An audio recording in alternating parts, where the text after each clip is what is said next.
A Few Good Men is a movie released in 1992. It's a American Hollywood movie, so obviously no artistic cinema is to be expected here, no Fellini.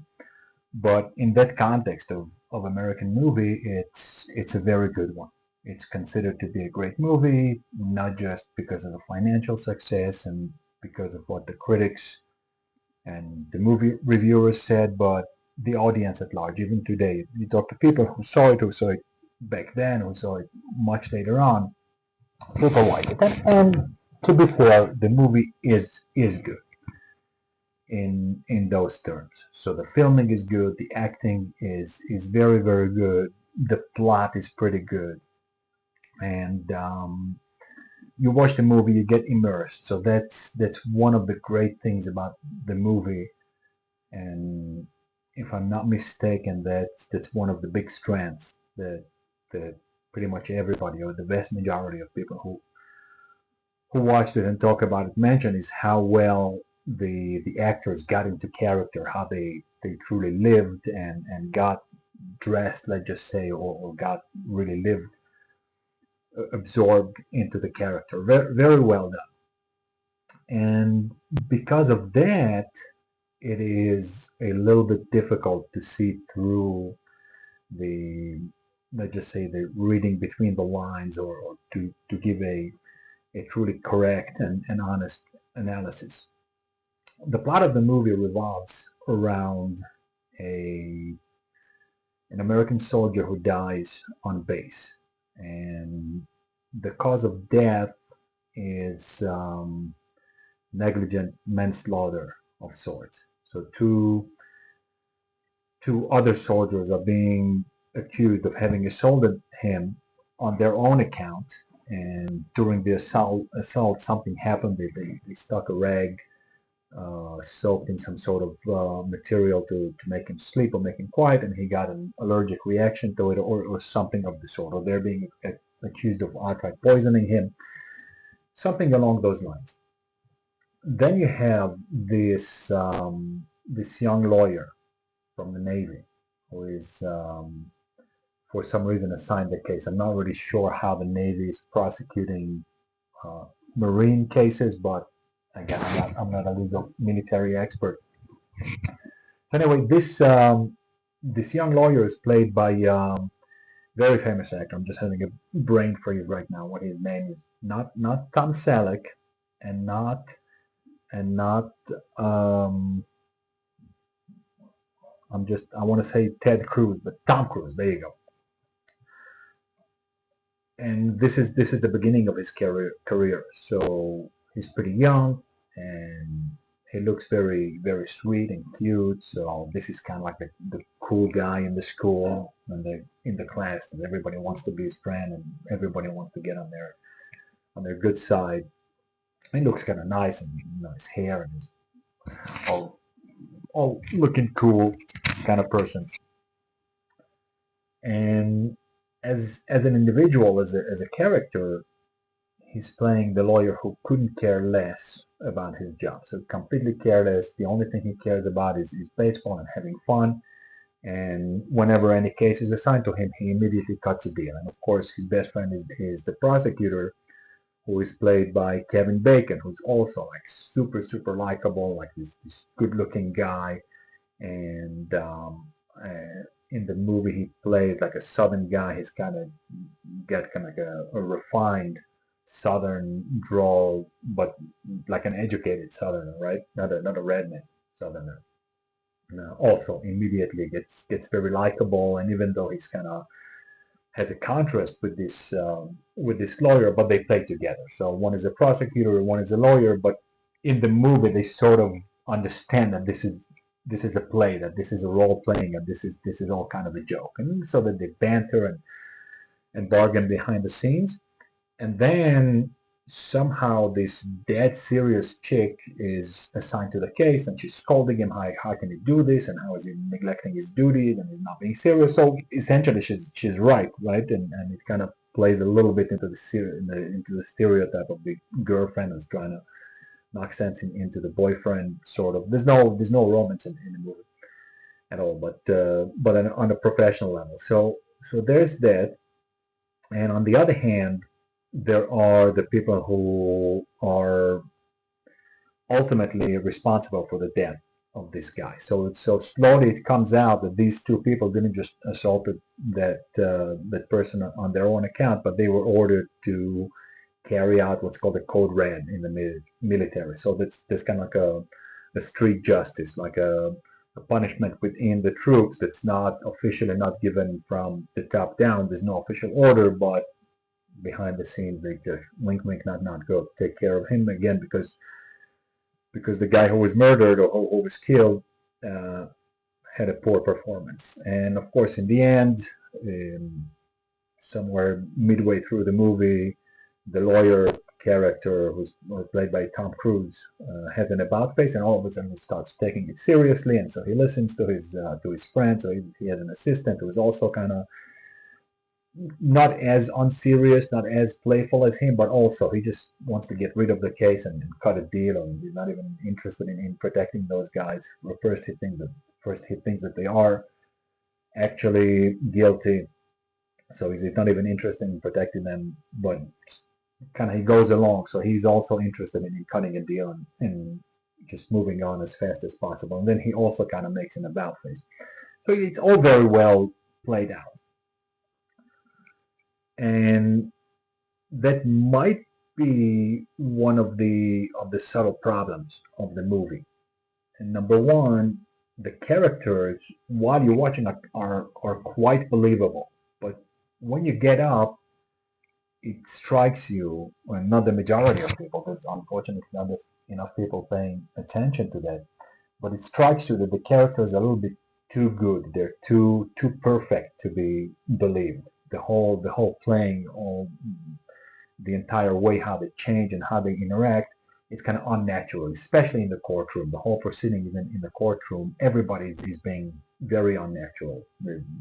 The defense, the prosecutors, the defendants, everybody. So the grand finale of the scene is that they put a very high-ranking officer who is played by Jack Nicholson. Of course, he always has to play the psycho, and he plays this tough-hearted Marine who's all about freedom and defeating communism, almost cartoonish. But while you watch, you don't pay attention, right?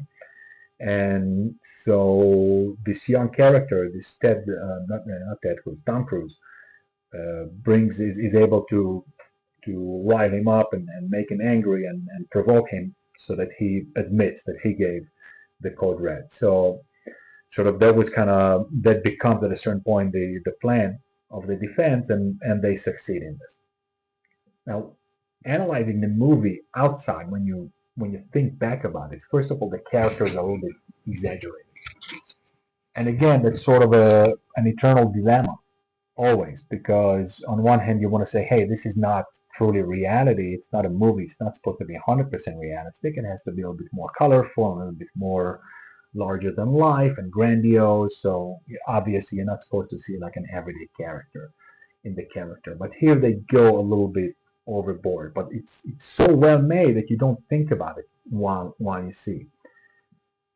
So the two main characters, Kevin Bacon, the prosecutor, and this Tom Cruise, I forgot the character's names, Daniel Coffey or something like that. But he's the lawyer, so they're the big stars of the movie and the show. So they're like super likable. You immediately identify with them and want to be on their right side and their team also. That's Demi Moore who plays the tough chick, and I forgot the name of the actor who plays. I think Lieutenant Weinberg is also working on the defense and also makes kind of an about face and starts to work hard and take the job seriously. But none of the characters are really believable, especially not the defendants. So they put these two Marines like cartoonish, almost cartoonish. It's not completely the level of a Beavis and Butthead cartoon, but like an inch before. They complete brutes and morons and ignoramuses. And then you have Jack Nicholson's character who is just tough, kind of like a Clint Eastwood sort of in Gunny Hartman role, like talking tough and blah blah blah, and talking down to the communists, and you don't know what a rifle is, and you don't know what it is to be under the hail of bullets from the Cubans. when you think back, you see that it's unnatural. It's not nearly really what's going on in the Marines. And then that guy himself as the lieutenant, the one who de facto gives the order of the code red, again, Bible stomping redneck with a fake Southern accent. He comes into the courtroom and he says, "I believe in the King Jesus Christ, and this is my Bible, the King James Bible," and blah blah blah. And then in middle he gets caught red-handed or outright lying, to be the sleaziest, the biggest liar, and he did order that, and essentially the death was their fault, and then they tried to cover up the track. They fudged the flight logs to take the body out, or to bring him to the hospital, trying to save him, whatever the case was. So that's where cinema really began to be truly propagandized. It's not like political ideas or little subtle hints or even outright political movies weren't made before, but I think that this movie is the pivot where they just loaded it with hateful and disgusting and malicious and very well hidden propaganda, because most people don't think of it this way. They get out of the cinema or wherever they watch at home on their Netflix, whatever the case might be, and okay, it was a cool movie and blah blah blah. They talk a little bit, they talk about the actors, but they don't think, or they don't consider the hatred that is being directed against so many classes of people. The military, first and foremost.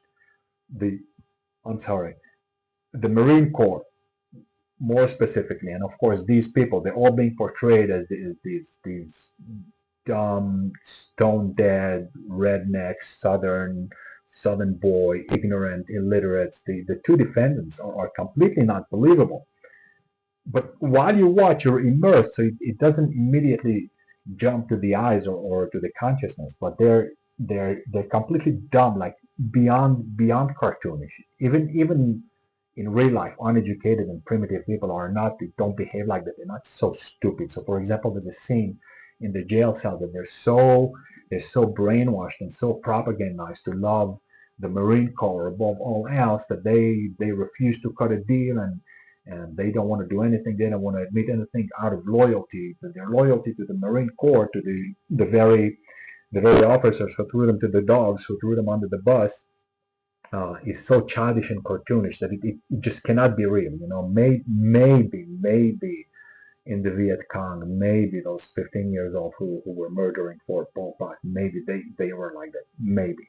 But they made the Americans seem like that. So that's how the poison started to trickle and go drip by drip. And in my opinion, everybody is complicit in it. It's a group effort. Again, I'm not saying that these people should be punished outright or shunned or hated, but I think it should be brought to them because everybody collaborated. Yes, it's obvious and it's normal that someone wants to do a good job and wants to perform well, and of course there are a lot of considerations here, that they have the career and their reputation on the line. They can't just say no, but that no one objected, that no one had a word to say to the producers and the writers, and to say, hey, this is not right. This at some point it is complicity, and I think that all of these people, Jack Nicholson and the other guys who played, there was another character, another secondary officer who was implicated in the case, and mid movie he was supposed to be a star witness, and then he commits suicide. So even though he's the only one from the Marine Corps, from those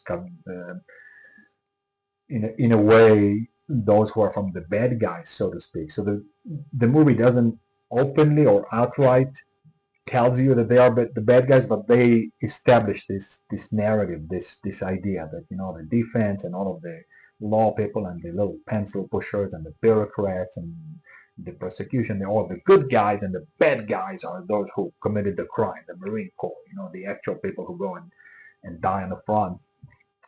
They are the bad guys. So they established that fine line. So even the one who was supposed to be a good one among the bad ones, in the end, he doesn't do all the way what he was supposed to do. So go on the witness stand and spill the beans and tell the whole truth. Instead, he commits suicide, and then nobody knows what really happened. So, bottom line, this is the key takeaway from this movie. This is the movie that, at least from my perspective, I believe that started that really hammering hateful propaganda and to trickle and to insert it into everything and every narrative and made it popular. Again, the movie is good and it's relatively subtle. They don't say anything outright until, of course, in our days, the movies are just openly pieces of propaganda. So that's all I wanted to say. That this didn't start yesterday. A lot of people think that the unhinged and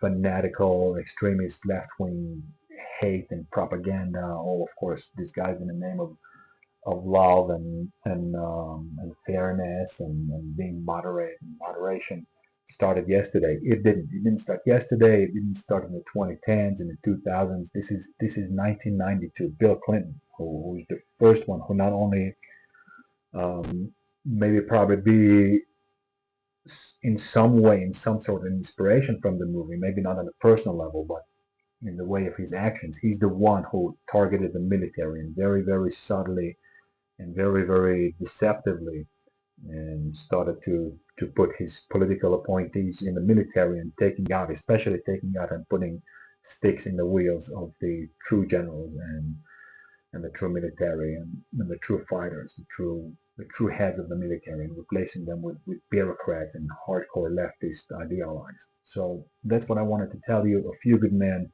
on one hand, a great movie, but in my opinion, the one that really started to trickle the hatred and the extreme fanatical left-wing propaganda into movies specifically, and I think into pop culture in general. So that's all I have for you today. Hope to catch you on the next one. In the meantime, don't forget to rock on and on and on.